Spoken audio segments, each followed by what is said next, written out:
Hello, everybody. It's Andy Smith with another exciting book look. I am your host with the most, 33-year veteran of the comic book industry, and a book look, if this is your first time, is where I grab a book off my shelf. Guys, I've got a ton of books, and I page through it. Every page of the book, you get to see it. If you're interested in buying it, I usually post a link in the description below the video of where you can buy it. If it's not available, you can always check eBay or other secondary sellers. Anyhow, moving on, this book look, it's a how-to book, Drawing Cutting Edge Comics by Christopher Hart. Christopher Hart is, well, he's got a ton of books out there. He started his publishing of how to draw books through Watson Guptill. That's who this book is through. And since then, for probably the last 15 years or more, he's been publishing through his own company. He generally hires out a lot of the interior art in the book to other artists. A lot of the artists he's worked with are friends of mine. He actually asked me to collaborate on a book, and I turned him down because I did my own book, Drawing Dynamic Comics, and then I did Drawing American Manga Superheroes and the How to Draw Superhero Sketchbook. Go to andysmithart.com, check out stuff there. What are cutting edge comics? Well, just by looking at this piece and the cover, you kind of get that Lady Death feel, bad girl feel. So let's see what he has to say. Now, I buy these books because of the contributing artists he has. Marlo Alquiza, Bill Anderson, I've worked with. Daryl Banks, I've worked with. Talent Caldwell, Brian Denham, Christopher Hart, obviously draws stuff in the book. Dave Hoover, J.J. Kirby, Mike Leake, Grant Mime, Dan Norton, Mark Pasella, Dan Panosian inked the drawing on page 115 over Mark, Al Rio, Billy Tan, R.V. Valdez, Nate Van Dyke, and Joe Weltgens. So that's why I buy these, because I flipped through this when it came out, and I was like, this is freaking cool. In fact, here we go. Look at this. Lady Death. And it is penciled by Ivan Rice, inks by Joe Pimentel, and colors by Roy Young. So there you have it. I was correct in what I was saying. The basics with an attitude. These pages are drawn by Al Rio. Unfortunately, Al Rio is no longer with us. But Al Rio's work, as you can see in the faces and such, very J. Scott Campbell influenced artist. I liked Al Rio's work. Another artist that contributed in this book, Dave Hoover, he passed away a few years ago too. He's no longer with us either. Both really, really nice artists. Every how-to book you see always starts with, of course, how to draw a head, male, female, etc. The rules are pretty much always the same, but it's good because not everybody is getting all these how-to books. Like I said, I've got a library of them because you can almost say I collect how to draw books. I love them. What can I say? This is cool. Head tilts and turns. So you can see different angles, even different shapes here of the head. But this is nice to see the different angles. Al Rio, who did this, very nice construction of the head. And this is nice. Front three-quarter side. Front three-quarter side. Planes of the face for the female. And by planes, they mean different planes of the head, like the front, the side, things like that. The hair shelf here, you need to know those for lighting and stuff. This one I like. I wonder if this was printed wrong, because these duplicate, whereas this turns all the way. I bet this might have was supposed to turn all the way. Maybe not, but it is nice to see. That's a hard view to draw. Back three-quarter view. So very helpful, and in various angles and various features and such as well. going through some expressions. Like I said, you can really see that Al Rio was influenced by J. Scott Campbell. Not as cartoony as J. Scott Campbell, so it's kind of a mix of J. Scott and, or of cartoony and real. Then we go into the classic hero body. How tall is this guy? Should mark it down the side, but 1, 2, 3, 4, 5, 6, 7, 8 heads high. Classic male figure. Female, 1, 2, 3, 4, 5, 6, 7, 8 heads high. And even the figure construction is kind of J. Scott Campbell, Jim Lee-esque, if you will. Little chapter going into hands here. Hands, of course, are difficult, so it gives you a variety of poses that you can look at. Hopefully it talks about how to actually draw hands. So far, it's just, I have not looked at this book in a long time, so hopefully as it goes on, it'll show how to draw stuff, not just like different angles and such, even though it's very helpful still. Anatomy for comic book artists. All right, let's see what they say. See what I mean, guys? Very mix of little J. Scott Campbell in here, little Mike Turner kind of around the midsection and stuff. Now, I believe this is actually drawn by Christopher Hart himself. Let me just double check. Yep, 26 through 41. So this is all drawn by Christopher Hart. Christopher Hart, I say he's a genius. He's a great marketer. The guy has over, and this is back 20 years ago, he had over 1.5 million books published worldwide. He definitely makes more than $1 a book. So even at $2 a book, swing. But he's a great marketer because he comes up with these different concepts. I mean, he's written over 50 books, and he hires people to help do the stuff on the inside, artwork-wise. He draws a little bit of it, and then he does all the writing. So, and it's his name on it, and you get a flat fee to draw the stuff, and he's bringing it home. But you know that when you sign the contract. The tough guy's body. That's a tough guy, yeah.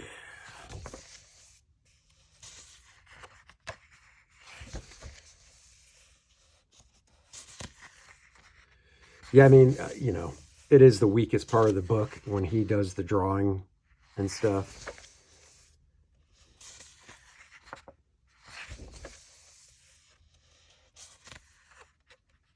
This is a lot, too, that he's drawn. 26 through... he did 15 pages worth of stuff in this book. So, I'll be honest. I haven't looked at, obviously, at every book he's drawn, but I've looked at a lot of them, and 15 pages is a lot. This is J.J. Kirby. J.J. Kirby worked at Wildstorm. I love this dude's stuff. He did one issue of Captain Marvel for Marvel Comics, probably a decade ago now, if not more. And man, he draws great, big, heroic-looking dudes, cool-looking chicks. And I was just like, man, he just didn't draw enough comics, in my opinion. Very clean style. That dude ripping those veins. Oh, strange creatures. Okay.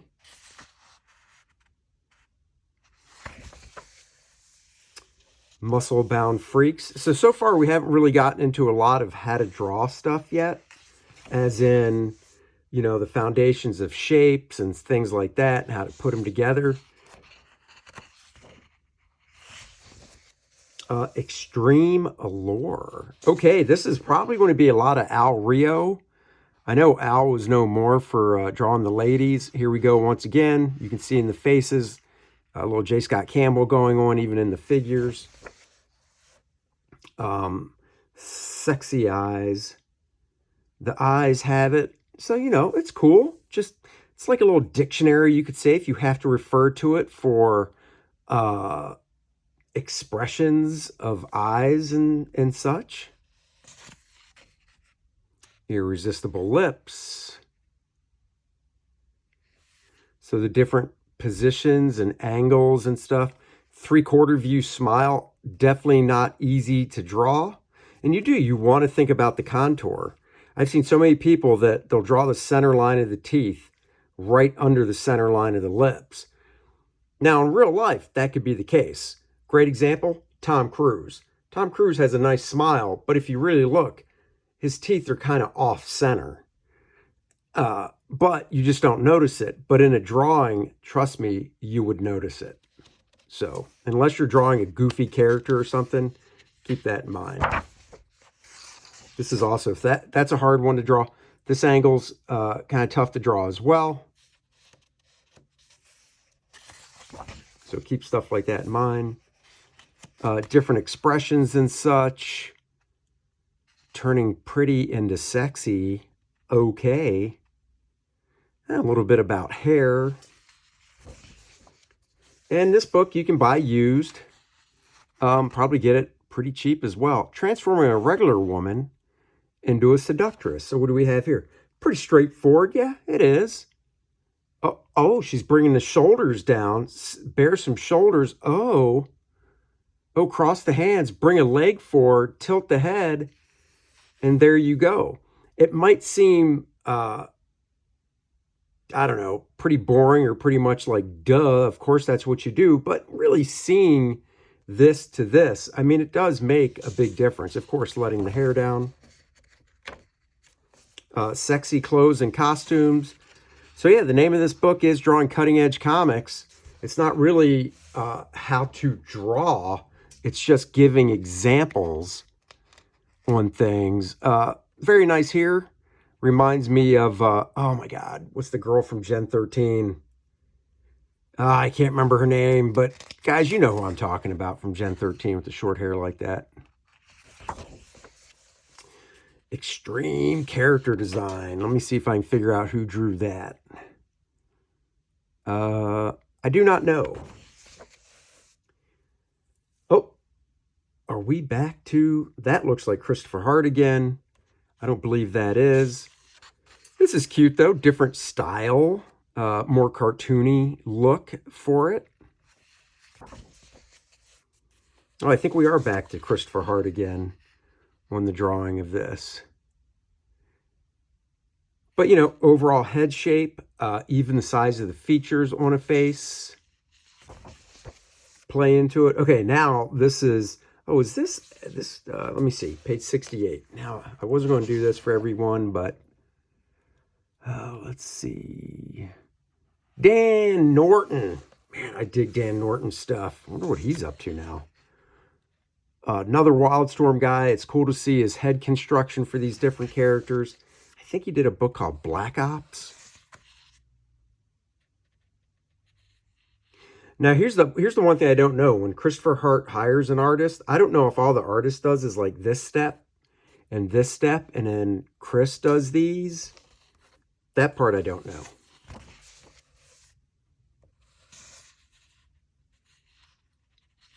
Ninja Spy Girl, Warlock, Mutant. Okay, Super Disgusto. Darn it, I want to use that name too. Well, there goes that idea. Discover your personal style. At some point, all artists are concerned with developing a recognizable style of their own, something that distinguishes them from the pack. This section illustrates how different artists use their own vision to interpret the same character. The results are quite different as each artist's individual style is clearly defined. This should be interesting. And, you know, when you develop a style, it kind of happens naturally over time from the very first influences you have when you're beginning your artistic journey, if you will, when you're like, you know, a kid, a teenager, and you're looking at art that you like and copying it. And then it kind of blossoms from there. And then eventually, you know, hopefully your own style will pop out. The starting point. So this is Grant Mime. He was an artist for Marvel, DC. Not quite sure what he's up to these days. So this is, let's see. Oh, so it's a little interview too. So Billy Tan, Marvel DC artist. I'm guessing by looking at these two that as the basis for the character variations, I selected an illustration by artist Grant Mime, who is noted for his classic high-energy style. Grant created a heroic fighter pilot on which other guest artists from Top Cow Productions based their versions. So basically, they were handed this and told, okay, let's see what you can do. So, Billy Tan. Brian Denham. Really different. R.V. Valdez.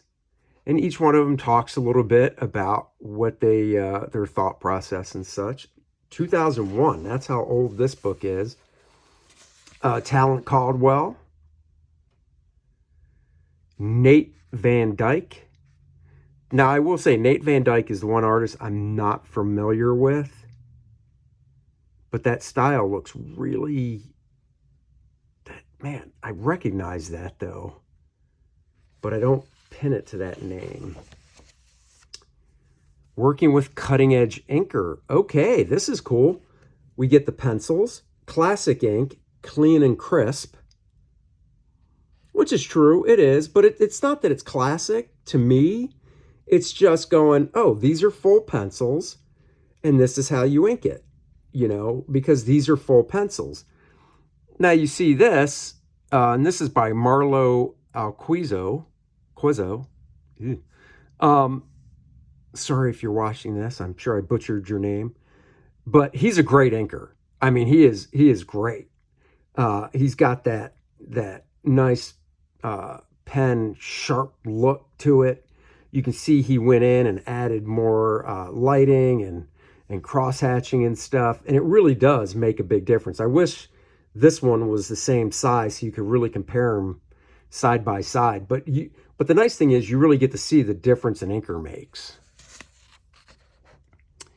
Grant drew that in pencil, quote-unquote classic ink, and then edgy inking again, I'm assuming by Marlo as well. Pencils, Grant Mime again, classic ink, and I'm not quite sure. I mean, I get it. That's why I call Chris Hart just great at marketing, because it's like Cutting Edge Comics. I remember when this book came out, and I was like, what Cutting Edge Comics? What the hell's that? I just think it's just two different ink styles. I mean, I like them both, to be honest with you. So, same with the female here. But see, I'll say this. To me, she has light hair. Now she has dark hair. So I'd say on an inker standpoint, that's a fail, because he just gave her, she looks like a blonde or light hair, but now she has brunette. So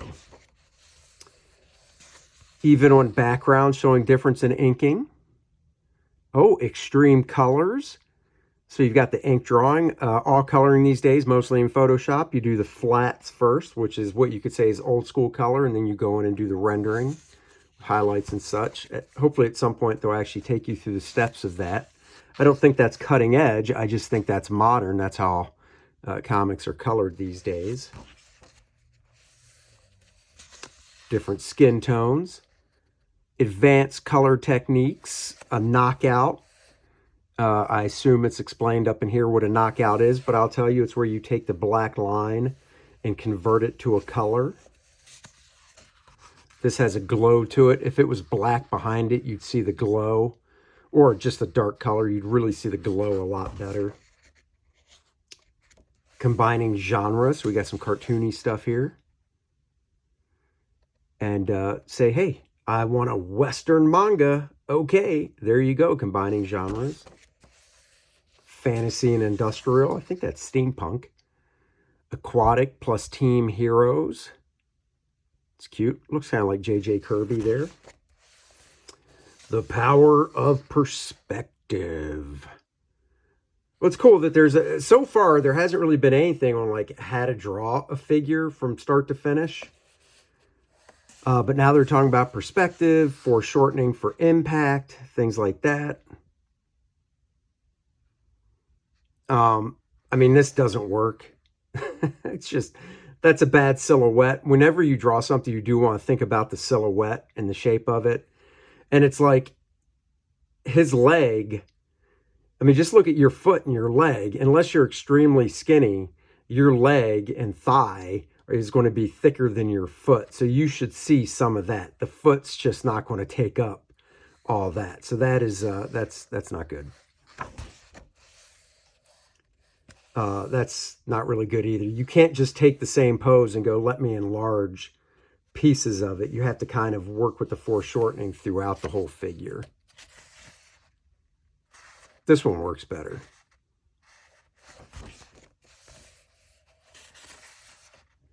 Types of perspective, 1, 2, and 3 point, of course. Showing how you apply that.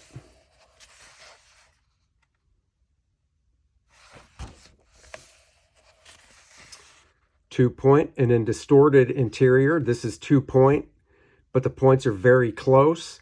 My recommendation is, if you're going to do this, it should be 3-point to really push the focus on the perspective. So you'd want to have a vanishing point down below as well. I would never recommend doing 2-point perspective like that. It just looks funny, but if you drop the 3rd point, it would look cool. It would definitely work better. So now we have interior and exterior 3-point. Designing the page. Hey now. Totally forgot about that. Oh, this has got to be, yep, page 115. So this is Mark Pasella pencils and Dan Panosian inks. So it looks like Mark Pasella is, nope, that's Al Rio again. So this is cool. Talks about different camera angles. 7, awkward cropping. The panel frame cuts off at the hero's body at the legs. It's not an impressive shot. It's not that it really cuts off at the legs. That's not a bother. It cuts off at the knees. And you don't want to crop somebody at a joint, like the neck, the wrist, the elbow, the shoulder, the ankle, the knees, the crotch, you know. Using distance as a dramatic tool. This could be Mark Pasella. Talking about the different things, low impact versus high impact panels. Flat versus dramatic panels. I mean, this is all stuff right out of the How to Draw Comics the Marvel way. But it's true. It's kind of like showing, oh, look, this is everything straight on, kind of boring. This adds some perspective to it, really more dynamics to the page. Oh yeah, that's definitely Mark Pasella. Trying to do too much.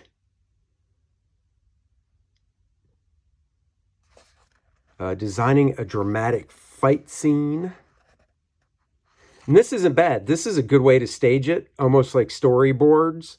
And then once you stage it that way, it kind of helps you visualize it in more dramatic fashion once you see it just basic like that. Finding a unifying theme. Symmetry versus asymmetry. Let's see, crossing over to television animation. All right, well, let's see what they say here. This is definitely true. Comic book, animation, television animation, or just honestly children's books. You want to go simple, you know, definitely a more simple style. Comic book style animation. I mean, he's really pulling a lot of like Bruce Timm-esque type stuff here with his way of saying animation. I mean, Bruce Timm definitely set a standard when with his style on the Batman, but there's many animated styles. The basic gist is you just need to simplify for animation.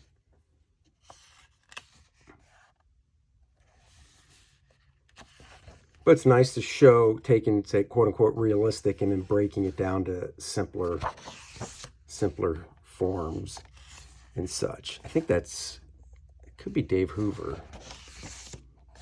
Getting an agent to rep your work. I know there are agents out there. I've never used one. I don't know many people that have. You know, just be a go-getter. Keep all the money for yourself, I say. Doug Myers of Studio 3 represents some of the comic book world's top artists. So, I mean, there you go. And I'll be honest, I've never heard of Doug Myers. This book came out probably 20 years ago. You could do a Google search, see what's up with Doug these days. Riding the Edge, an interview with Brian Pulido. Brian Pulido of Lady Death fame. Good interview, I'm sure. Chaos Comics. Brian has been on the scene for so long and has just built an empire with Lady Death. So, there you go, guys. This book is 144 pages. It came out in 2001, so 23 years old, and it had the same editor I worked with, Candace Rainey, who has since retired. Oh, the designer, Bob Philly of Graffiti Design. That's cool.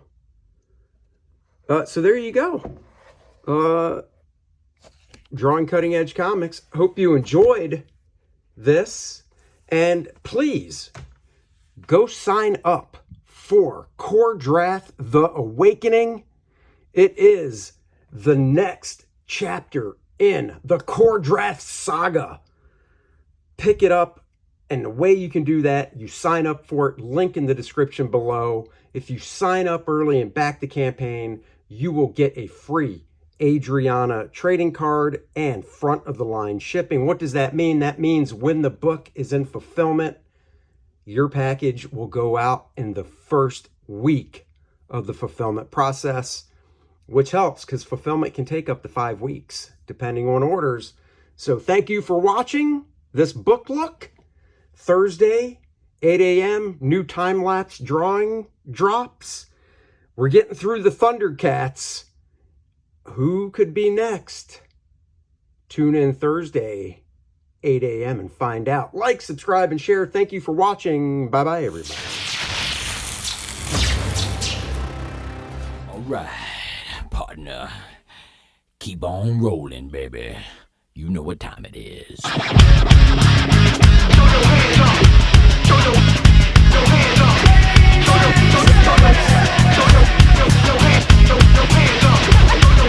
Chocolate starfish!